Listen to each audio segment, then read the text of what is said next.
Baik, hari ini kita akan belajar lagi satu kebenaran firman Tuhan. Kita akan belajar kembali mengenai identitas kita. Yaitu kita adalah anak-anak Allah, maka mari kita buka Alkitab kita dari kitab Lukas 15, mari. Lukas 15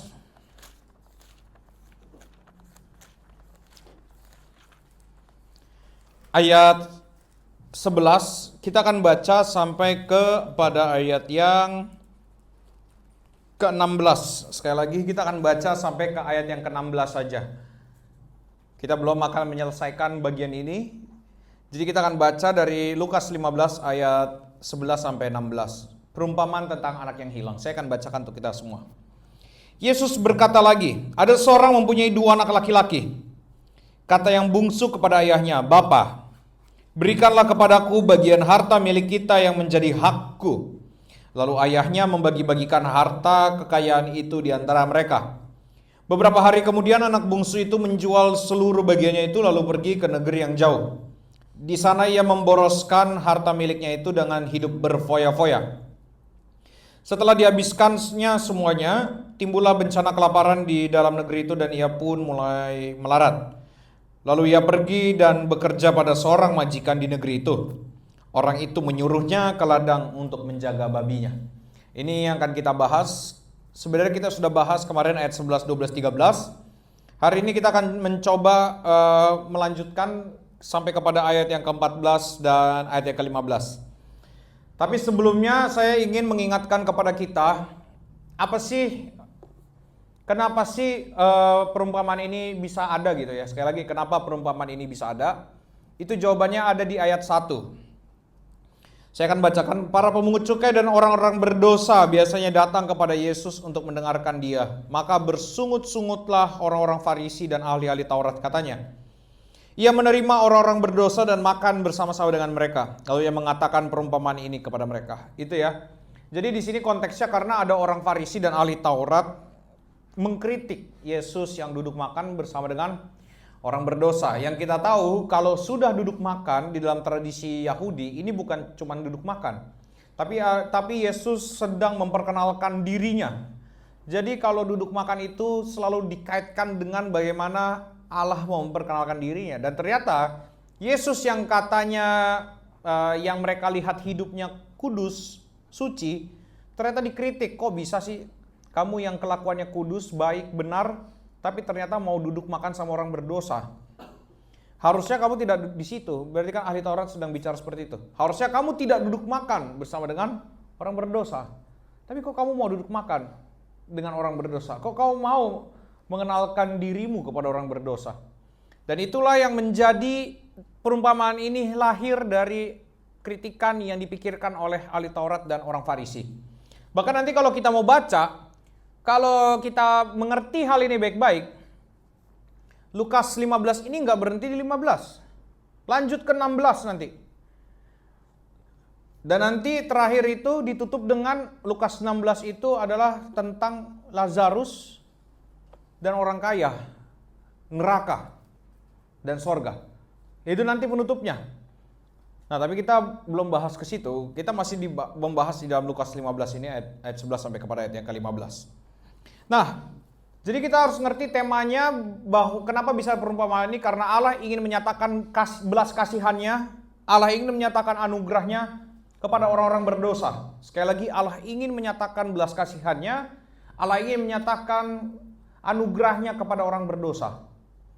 Dan orang berdosa itu digambarkan seperti apa? Nah, itulah baru masuk kepada ayat 11. Yesus berkata lagi, ada seorang punya 2 anak laki-laki. Dan kita tahu, kita sudah membahas di minggu lalu, ada 2 anak. Ada seorang bapak dengan mempunyai 2 anak. Yang pertama dibahas adalah tentang si anak bungsu dulu. Nah, kita lihat dulu kelakuan anak bungsu ini gimana.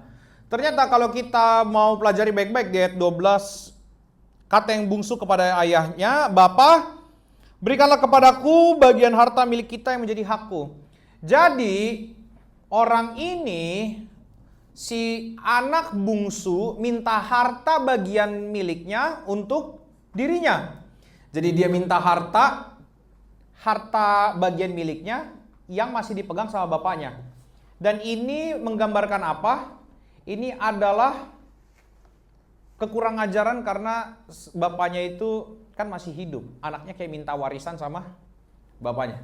Sekali lagi, anak bungsu ini seperti minta warisan sama bapaknya. Dan kemarin saya sudah tanya, ada nggak yang berani minta warisan waktu bapaknya masih hidup? Kurang ajar kalian pasti gitu. Dan kekurang ajaran ini kenapa bisa terjadi? Karena anak bungsu melihat bapak tidak menggunakan kacamata relasi. Sekali lagi, karena anak bungsu melihat bapak tidak dengan kacamata relasi. Yang dia pikir relasi itu adalah uang atau harta. Harta yang bapaknya miliki itulah personifikasi dari bapaknya. Jadi dia ingin punya relasi dengan harta bapaknya, tapi bukan dengan bapaknya. Makanya kemarin saya sudah bilang juga, kalau kita tidak melihat orang lain dengan kacamata relasi, maka kita tidak akan bisa memandang dia sebagai sesama kita manusia. Sekali lagi, kalau kita tidak memandang orang lain dengan kacamata relasi, maka kita sulit memandang dia sebagai seorang sesama manusia. Kita ambil contoh, misalnya kalau ada orang pacaran putus, susah untuk melihat mantannya itu sebagai orang yang bisa dia kasihi. Sudah pasti, wah nggak mungkin. Atau apa, segala macam. Bisa seperti itu. Maka perhatikan, kekurang ajaran anak ini ternyata itu karena dia tidak melihat bapaknya dengan kacamata relasi. Karena yang dia inginkan adalah harta bapaknya. Jadi kita harus ngerti, ini juga berkaitan dan juga ini memperlihatkan bagaimana kita berrelasi dengan Tuhan. Yang kita inginkan dari Tuhan seringkali adalah hartanya Tuhan. Kita pengen menguras seluruh kemampuan, kebisaan, kekayaan, dan apalagi semua yang dia bisa lakukan kepada kita. Kita ingin menguras segala, seakan-akan itu kita mau menjarah surga supaya kita bahagia. Tapi kita nggak ada yang mau taat sama dia. Kita tidak melihat Allah dengan kacamata relasi. Kita sering kali melihat Allah sebagai pemuas kebutuhan. Nah, pertanyaannya, apakah itu beralah yang benar? Apakah itu berarti kita bisa bilang diri kita sebagai anak bungsu? Kita sebagai anaknya Tuhan. Tidak mungkin. Kenapa? Karena kita memandang Allah tidak dengan kacamata relasi. Makanya kita kurang ajar sama Tuhan. Kenapa? Karena sekali lagi kita tidak memandang dia dengan kacamata relasi.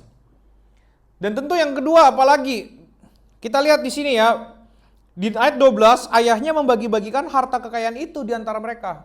Ingat konteksnya ini kita jangan terlalu lebarkan, selalu tetap ada konteksnya.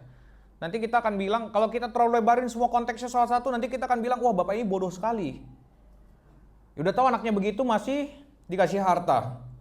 Enggak, tolong, ini ilustrasi yang bukan itu intinya. Makanya jangan kita semuanya kita tafsirkan dengan gini-gini, enggak. Tapi yang mau kita lihat apa? Bapaknya bagiin hartanya. Ingat, bapaknya bukan kasih uang. Kasih apa? Hartanya, yang kita nggak tahu bentuknya apa. Harta ini bisa aja mobil. Belum ada ya mobil saat itu ya. BYD. Nah, kripto mungkin ya, belum ada lah. Nah, jadi kita lihat, nggak tahu hartanya, yang pasti mungkin pasti tanah, yang udah pasti mungkin tanah. Makanya di ayat, jadi kita tahu bapaknya ini baik, bapaknya ini kaya dan bapaknya baik. Karena ingat ya, bapaknya tidak kasih uang, pasti cepat habis. Kasih harta, bisa anaknya itu pakai lagi.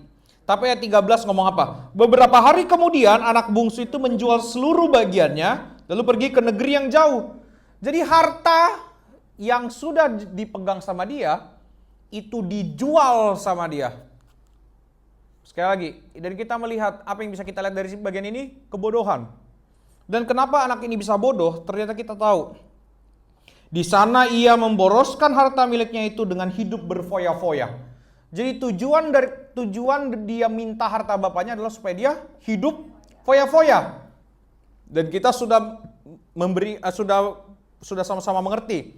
Hidup foya-foya ini kita akan kaitkan dengan menghidupi hawa nafsu.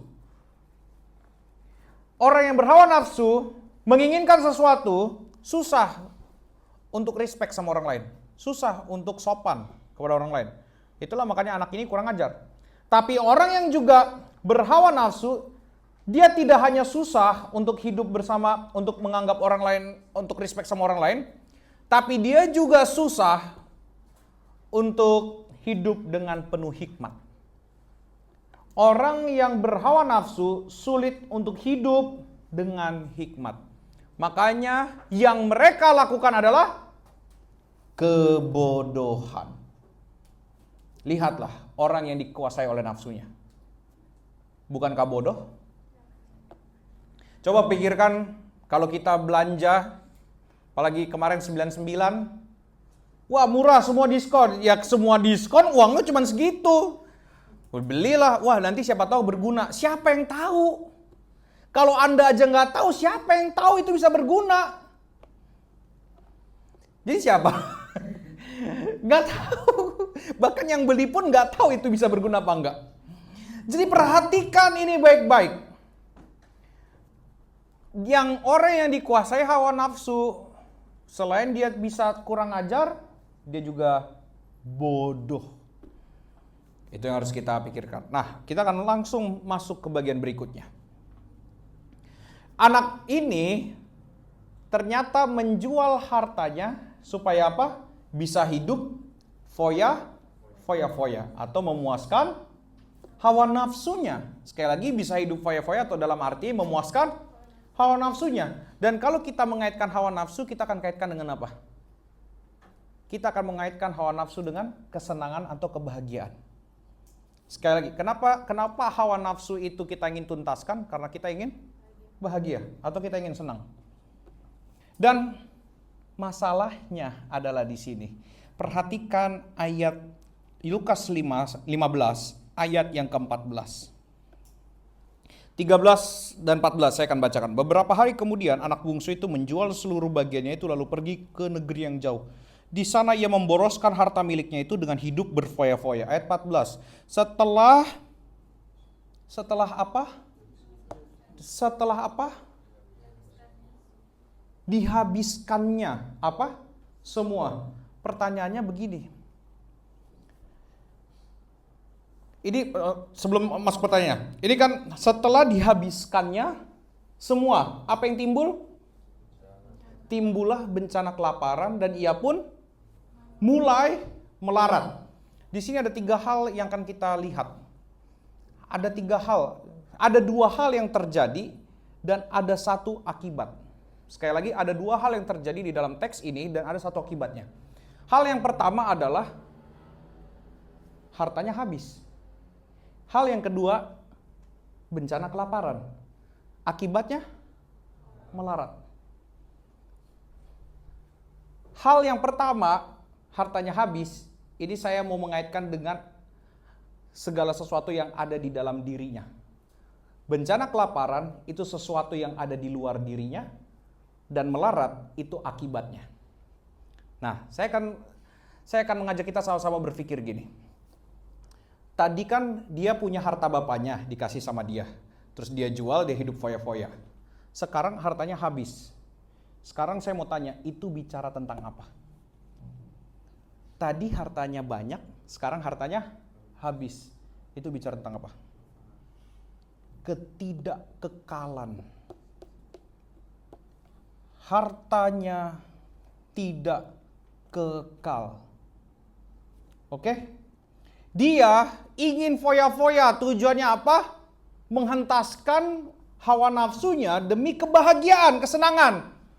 Dan dia lupa kesenangannya, kebahagiaannya itu juga tidak kekal. Ini yang bahaya. Oke, yang pertama kita lihat ini tidak kekal. Yang tidak kekal apa? Apa yang ada di dalam dirinya. Yang kedua apa? Ternyata yang di luar dirinya pun tidak kekal baik-baik saja. Ternyata bisa berubah.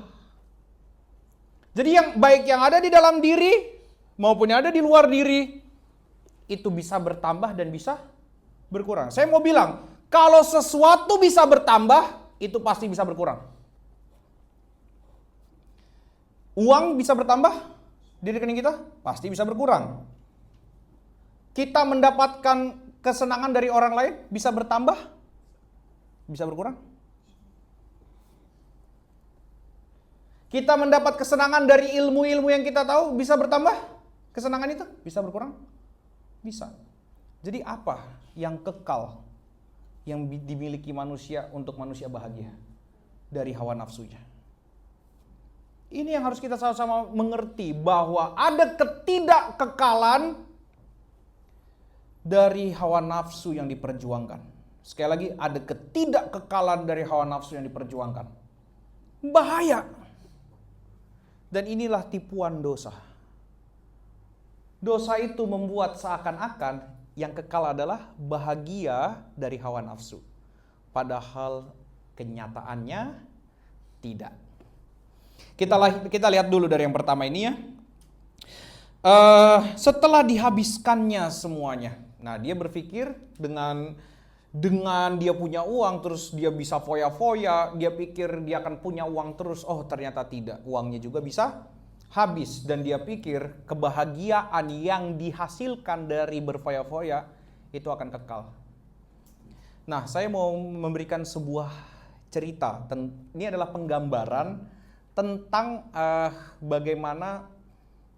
ini adalah penggambaran tentang sebuah ilustrasi tentang kenyataannya seperti apa, tapi di pikiran kita seperti apa. Nah ini ya, ini intinya tentang itu. Dan saya mau mengambil cerita dari diri saya sendiri kali ini. Dan ini saya mau mengambil cerita dari apa yang saya dan Santa baru alami baru-baru ini. Saya belum minta izin, saya izin dulu ya sayang. Jadi kita harus sama-sama mengerti seperti ini. Teman-teman, perempuan, saya nggak bilang mereka adalah makhluk yang menggunakan perasaan, tapi mereka dominan menggunakan perasaan. Bukan berarti mereka tidak menggunakan logika. Oke? Teman-teman yang perempuan setuju nggak? Enggak, pasti nggak apa-apa juga ya. Saya juga nggak ini. Dominan akan menggunakan perasaan. Dan mereka lebih pengen disupport dari segi perasaan. Tapi kalau laki-laki akan dominan menggunakan logika. Dan mereka akan mengungkapkan fakta. Perempuan pengen didorong supaya melakukan sesuatu, bukan pengen fakta. Saya nggak bilang mereka berarti nggak butuh pintar, bukan gitu. Tapi untuk melakukan sesuatu butuh didorong, bukan butuh fakta. Kalau kita yang cowok-cowok kebanyakan ditampar realita baru bergerak. Amin. Oh berarti realita sudah menampar Anda ya. Nah saya mau memberikan cerita dari apa yang saya dan Santa alami yang terjadi baru-baru ini. Jadi 2 hari lalu kami jatuh dari motor lah. Nah ini masih ada bekas-bekasnya ya tuh. Nah kebetulan kakinya Santa bengkak gitu. Sampai sekarang sebenarnya dia masih susah kalau jalan. Nah kami jatuh dari motor dan lucunya adalah kami jatuh dari motor karena ada oli di jalan.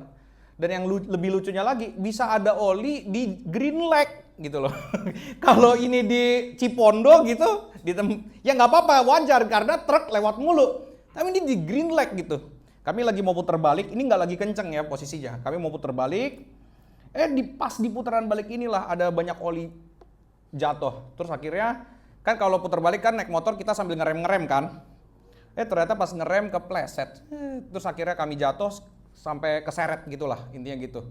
Dan ya lumayan parah tapi tidak parah, gimana ya jelasin. Pokoknya kami masih bisa bergerak jadi kami pikir tidak parah. Nah, malamnya, itu kejadiannya sore lah. Malamnya kita berdua pengen mandi. Terus saya mandi duluan lah. Dengan badan yang masih luka gini. Tentu kalau air kena kepadanya asik kan rasanya ya. Pedih. Terus kan di sini saya ada luka yang lumayan segini lah. Tentu mandinya begini. Ya mau gimana? Karena kalau kena lukanya sakit banget. Udah saya kelar mandi. Nah, terus gantian, Santa mau mandi. Terus saya lihat nih, saya udah pokoknya udah ini, saya udah ngerjain sesuatu, tiba-tiba dia keluar masuk kamar, lama banget. Saya bingung nih, kenapa anak ini keluar masuk kamar lama banget mau mandi, katanya mau mandi. Masuk, keluar, Akhirnya tiba-tiba, oke lah, akhirnya dia sudah ada di depan kamar mandi, tapi keluar masuk kamar mandi. Akhirnya dia tanya sama saya, sayang, waktu luka kamu kena air sakit gak? Saya bilang sakit. Saya bilang sakit. Oh gitu ya? Oke, terus dia keluar masuk kamar mandi. Mandi gak ya? Mandi gak ya? Terus sampai akhirnya saya udah tahu nih, oh ternyata dia keluar masuk ini karena mau apa ya? Ini loh, takut sakit gitu. Dia mau menghadapi sakit ini gimana caranya? Dia mungkin lagi bergumul di situ. Tapi saya lihat dia keluar masuk sampai akhirnya satu momen di mana dia udah mau bener-bener mandi, dia ngomong kayak gini depan kamar mandi. Ini nggak sakit, ini pasti aman, ini nggak sakit. Ya, gitu kan? Siapa yang di sini perempuan kayak gitu juga, angkat tangan. Gitu ya. Jadi seperti itu, ini pasti nggak sakit. Akhirnya saya ngomong sama, pas saya lihat dia kayak gitu, saya akhirnya ngomong sama dia, sayang kamu kenapa? Kamu kenapa harus menguat-nguatkan dirimu seperti itu gitu? Terus saya bilang, mungkin menurut kalian kejam, tapi saya bilang, sayang, begitu air itu kena luka, itu sakit banget. Kamu tidak bisa membohongi fakta itu. Saya lihat tadi mukanya tuh udah kuat begini, tiba-tiba gini. Itu perubahan yang sangat drastis, teman-teman. Langsung cemberut gitu lah. Tapi, nah ini ya, saya mau mengajarkan juga kepada laki-laki, kita boleh memberitahukan fakta, tapi kasih juga penjelasan untuk menguatkan dia. Saya bilang akhirnya, sayang, aku kasih tahu ini, supaya kamu tidak menghindarkan diri dari fakta kalau memang air kena luka itu sakit. Kalau kamu menguatkan diri seperti itu, kamu pikir, wah ini tidak sakit. Terus kalau itu kena kepada lukamu, air itu kena pada lukamu dan sakit banget, itu akan jauh lebih menyakitkan daripada kalau kamu tahu faktanya itu sakit. Kalau kamu tahu fakta itu sakit, kamu bisa punya pertahanan diri lebih baik daripada kamu berpikir ini tidak sakit, padahal sebenarnya menyakitkan. Akhirnya dia mandi. Oh iya, akhirnya dia mandi. Dan setelah keluar dari kamar mandi, dia baik-baik saja, dia tersenyum. Puji Tuhan.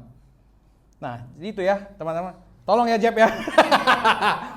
Jadi ini kita harus, ya sekali lagi, kalau ngomongin relasi kita harus support dengan baik gitu. Makanya kita harus tahu cara komunikasi relasi seperti apa.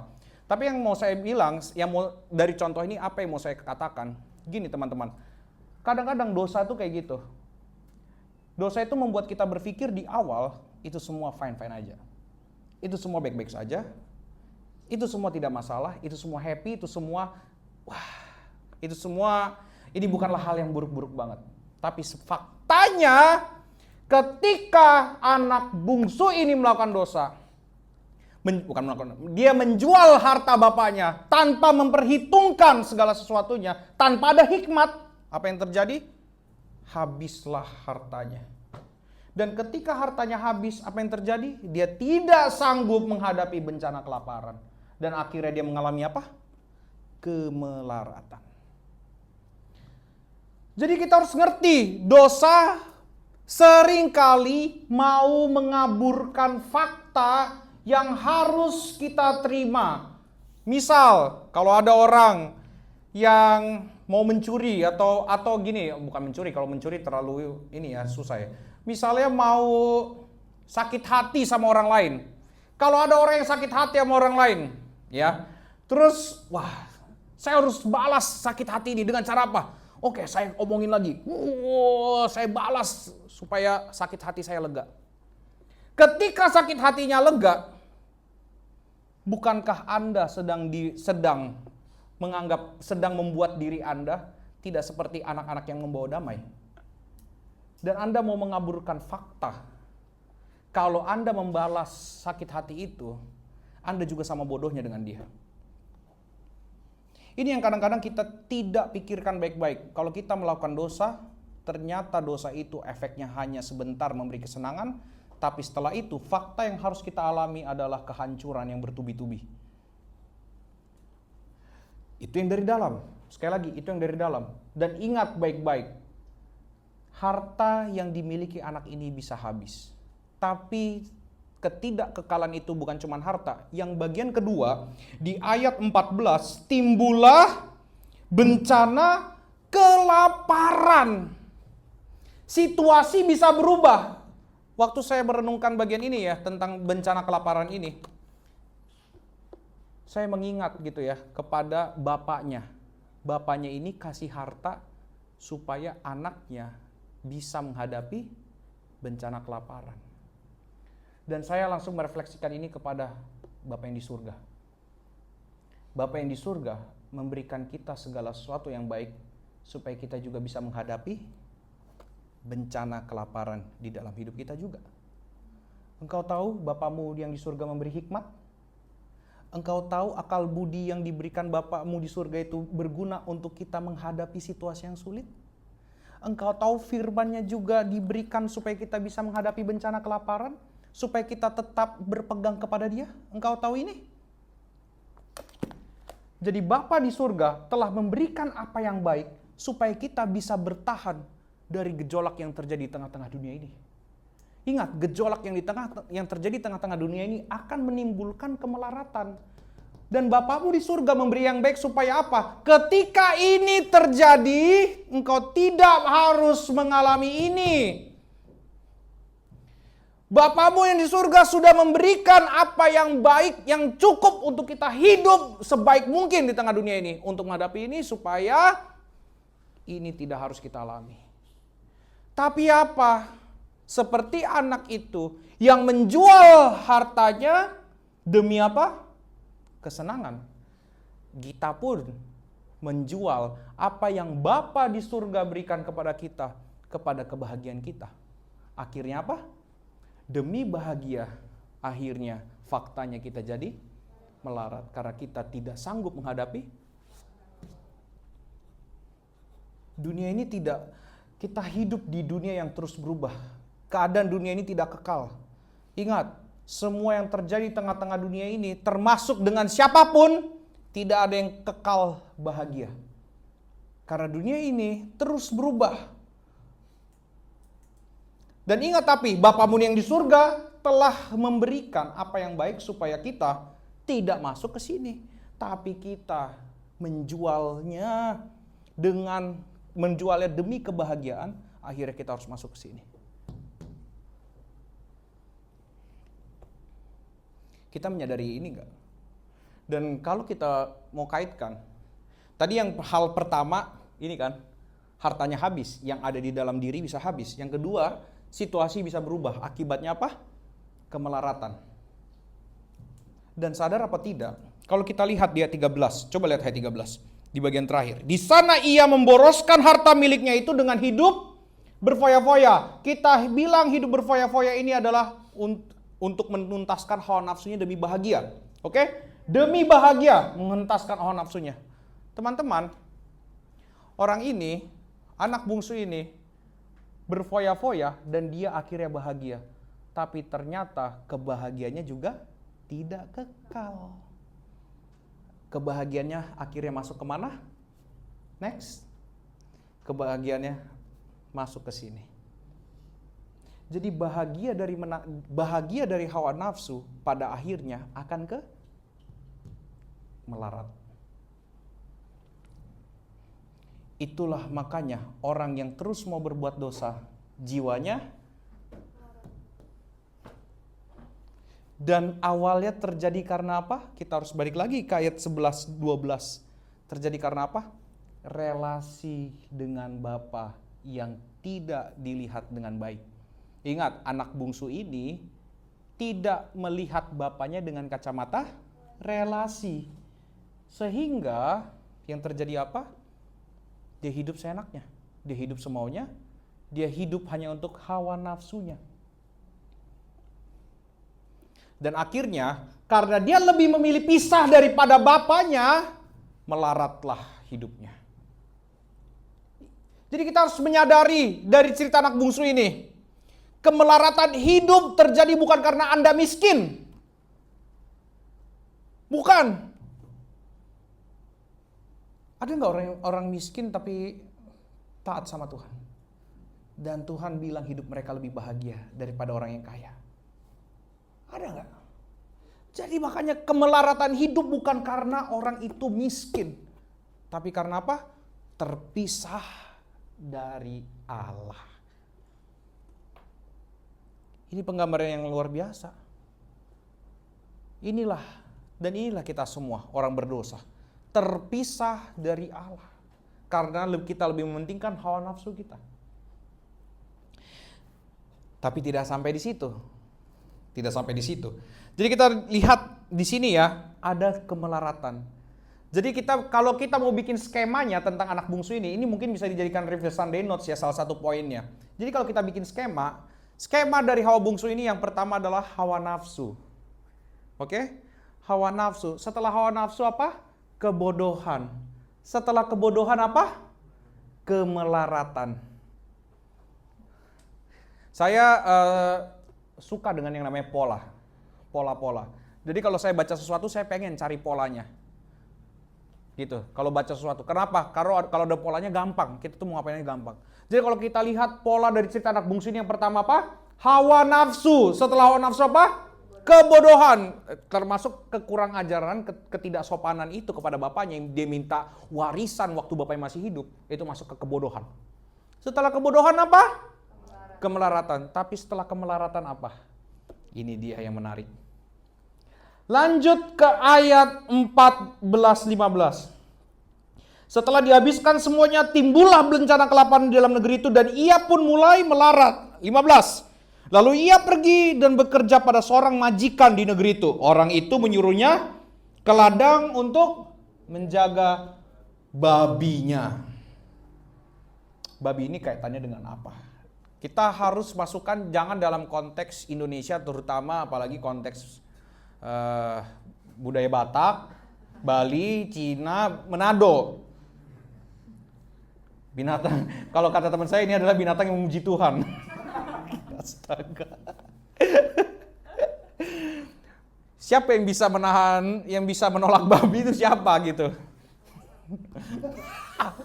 Belum tentu juga. Nah, jadi kita lihat baik-baik. Dan kalau di dalam kebudayaan Yahudi, permasalahannya babi itu adalah binatang yang hina. Dan yang melihara babi adalah biasanya orang kafir. Kita harus ngerti ini, di dalam tradisi Yahudi, makanya ingat kalian Yesus mengusir legion, kemudian dia 3.000 babi? Itu bukan di wilayah orang Yahudi loh. Itu bukan di Israel Selatan loh. Makanya nanti baca Alkitab baik-baik, lihat ini posisinya di mana. Gerasa itu bukan di area itu. Dan dia hanya sekali, makanya nanti ada perbedaan. Kalau di wilayahnya orang Yahudi, itu Yesus biasanya tuh nggak nyuruh orang untuk pergi memberitakan Injil. Tapi di Gerasa, begitu orang itu sembuh, disuruh pergi memberitakan Injil. Karena Yesus cuma punya kesempatan sekali itu, terus kemudian Yesus harus balik lagi ke Yahudi. Nah itu cara baca Alkitabnya tuh begitu. Kita harus tahu lokasinya kayak gimana, geografisnya seperti apa, dan nanti itu akan berpengaruh kepada bagaimana kita menafsirnya. Jadi kita lihat, babi itu biasa dipelihara sama orang kafir menurut orang Yahudi. Oke? Dan babi ini dianggap binatang yang hina. Nah, sekarang kita masukkan ke sini. Lalu ia pergi dan bekerja pada seorang majikan di negeri itu. Orang itu menyuruhnya ke ladang untuk menjaga babinya. Setelah kemelaratan, apa yang terjadi? Kehinaan. Itulah polanya. Hawa nafsu, kebodohan, apalagi kemelaratan, kehinaan. Makanya orang-orang yang jiwanya melarat akan lebih mudah melakukan kehinaan dibanding yang merasa jiwanya tidak melarat. Orang-orang yang melarat jiwanya, aduh Tuhan ada di mana?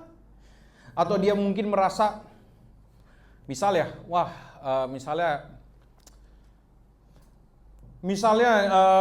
dia merasa apa yang dia miliki itu masih belum cukup gitu ya. Dia udah punya pekerjaan, setiap hari kerja, terus Senin sampai Sabtu kerja. Padahal kerjanya cuma sampai Sabtu doang, hari Minggu libur. Tapi dia ambil lagi freelance. Wah, nggak bisa, kenapa? Cuan. Masih belum cukup. Sekarang saya mau tanya, belum cukup untuk apa? Untuk apa? Untuk beli rumah? Beli rumahnya di mana? Di Pondok Indah siapapun tidak cukup di sini. Terus yang di gereja ini udah cukup uang. Coba deh pikir. Kalau kita mau cukup. Aceh udah cukup uang untuk beli rumah di Pondok Indah makanya bisa ke gereja. Enggak kan? Jadi kata cukup itu untuk apa? Nah, makanya kenapa akhirnya nggak bisa. Saya harus kerja. Kenapa? Semuanya tidak ada yang nolong saya. Saya ini anak tunggal bla bla bla bla bla bla bla bla. Pokoknya kerja. Engkau meninggalkan ibadah demi duit. Emang Tuhan pandang pekerjaanmu itu adalah ibadah kalau gitu? Bukankah engkau melupakan hubungan seperti anak bungsu ini yang tidak melihat bapaknya dengan kacamata relasi? Bukankah demikian? Apalagi misalnya banyak kasus misalnya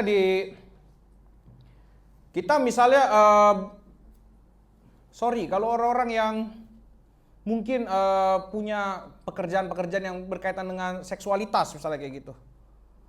Kasihan.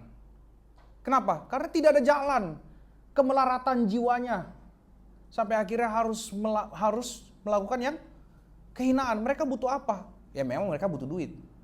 Tapi mereka butuh firman. Ingat loh, orang miskin pun ada yang tidak melakukan kehinaan. Tetap, orang yang miskin pun ada yang tidak melakukan kehinaan, tapi tetap hidup di dalam Tuhan dan diberkati Tuhan. Tapi kenapa sampai ada orang yang mau terus-menerus hidup di dalam kehinaan dan terus hidup di dalam keberdosaan?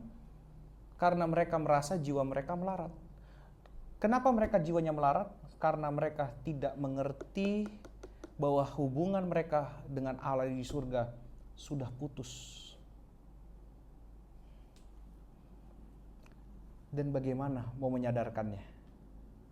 Bagaimana mau menyadarkan hubungan manusia yang jiwanya melarat dengan Bapa di surga itu sudah putus? Bagaimana menyadarkannya? Yaitu dengan membaca cerita si bungsu ini. Mereka harus mendengarkan firman. Supaya apa? Supaya mereka kembali kepada pribadi yang bisa membuat jiwa mereka tidak lagi melarat. Coba kita pikir ya, kalau anak ini masih terus sama bapaknya, bukankah melewati bencana kelaparan pun dia tetap aman? Coba pikir juga, waktu dia masih bersama dengan bapaknya, punya relasi dengan bapaknya. Bapaknya punya duit, dia punya duit juga, betul? Adakah bapak yang baik? Saya bilang bapak yang baik ya, ada juga bapak yang jahat. Adakah bapak yang baik tega melihat anaknya sengsara? Sekali lagi nih bapak yang baik ya, ada juga yang nggak baik. Apakah ada bapak yang baik tega melihat anaknya sengsara? Waktu itu Papa Mama Santa ke rumah kami, dia lihat, wah kami tidak ada ini nih dandang, dibeliin dandang. Kami magicomnya udah mulai rusak.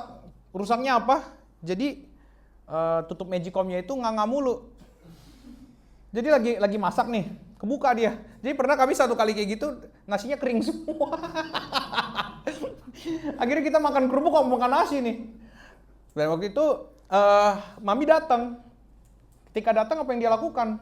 Saya pergi kerja, dia cari magic jar saat itu juga. Dan waktu itu saya sempat spill spesifikasinya. Iya Mami, kita lagi mau cari magic jar nih yang ukurannya 1,3 liter. Wah kenapa nggak 2 liter aja? Dia nanya. Wah karena 1,3 liter, kalau 2 liter, kita kan cuma berdua. Masak air, nah berasnya segini, airnya segimana? Nanti magic jar-nya rusak. Kalau 1,3 liter, kalau orang yang banyak pun bisa masak 2 kali lebih hemat. Kalau kita cuma berduaan juga, segini airnya nggak bakal rusak magic jar-nya. Oh gitu. Dicariin yang segitu. Ada bapak yang baik, orang tua yang baik, membiarkan anaknya celaka? Tidak ada. Tidak ada. Tapi kenapa anak ini celaka? Itu pertanyaannya. Kenapa anak ini melarat? Karena dia pergi dari bapak yang baik.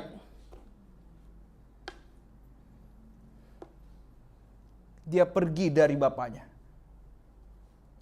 Pernah ada hari-hari di mana kita merasa jiwa kita merana, kita punya sahabat, kita punya pasangan, kita punya uang, tapi jiwamu merana? Pernah? Kau tahu kenapa? Dosa itulah yang membuat relasi kita dengan Allah putus. Dosa itu yang membuat seperti itu semua. Tapi pertanyaannya, kita sadar nggak ternyata ini karena dosa, kemelaratan jiwa saya karena dosa. Dan saya tidak menjadi aman karena saya terpisah daripada dia. Makanya teks ini mau mengingatkan kepada kita. Hai orang-orang yang saat ini jiwamu sedang melarat dan engkau sedang melakukan kehinaan. Ingatlah, itu terjadi karena relasimu dengan Allah putus. Sehingga engkau melindungi dirimu sendiri. Sehingga engkau dalam tanda kutip memberkati dirimu sendiri. Sehingga kau lupa seperti anak bungsu ini yang ketika dia punya harta dan bisa habis, ternyata apa yang kita perjuangkan bisa habis. Jadi kita meninggalkan yang kekal demi sesuatu yang bisa habis. Itulah dosa. Kita meninggalkan yang kekal demi sesuatu yang bisa habis. Tapi sadar gak? Sadar gak sih? Coba lihat kanan kirimu. Engkau bahagia gak sama dia saat ini? Tapi pertanyaannya, sampai kapan kebahagiaan itu bisa terus berlanjut? Sampai kapan? Apakah saya bisa setiap hari tersenyum bersama dengan orang sebelah saya? Apakah Ray dan Kevin bisa tersenyum bersama-sama terus? Agak ngeri. Saya pernah lihat juga mereka debat gitu ya. Apakah Ray dan Rap sebagai kakak adik yang tumbuh bersama, dia bisa tersenyum bersama terus setiap hari dari lahir, sudah pegangan tangan terus. Engkau adekku, kau abangku. Apakah bisa setiap hari seperti itu? Tidak bisa. Minggu lalu baru curhat. Rap juga baru curhat. Nah itu, maksud saya adalah, apakah mungkin kalau kita mendasarkan kebahagiaan kita sama yang ada di sebelah kita, sama harta kita, sama sesuatu yang kau bisa gain ternyata bisa loss juga. Apakah itu bisa membuatmu betul-betul bahagia? Jawabannya tidak. Tapi pertanyaannya, kenapa saya mau menaruh bahagia saya ke situ? Karena jangan-jangan saya hidup di bawah hawa nafsu saya. Saya tidak hidup di bawah kebenaran firman Allah. Saya hidup di bawah hawa nafsu saya. Makanya hawa nafsu, bodoh, kemelaratan jiwa, kehinaan. Ini yang terjadi kepada orang berdosa. Kita hanya bahas sampai situ saja. Kita akan lanjut minggu depan. Cerita ini belum selesai. Ada jalan bagi jiwa yang melarat. Ada jalan bagi orang yang saat ini sedang mungkin hidup di dalam kehinaan terus-menerus. Ada jalan bagimu. Tapi apa jalannya? Kita akan teruskan 2 minggu lagi. Minggu depan soalnya bukan saya yang khotbah ya. Oke, kita berdoa. Engkau menyadarkan kami Tuhan. Engkau menyadarkan kami bahwa kami melarat, bahwa kami melakukan apa yang hina. Oleh karena kami hidup terpisah daripadamu. Kami tidak memandang Engkau dengan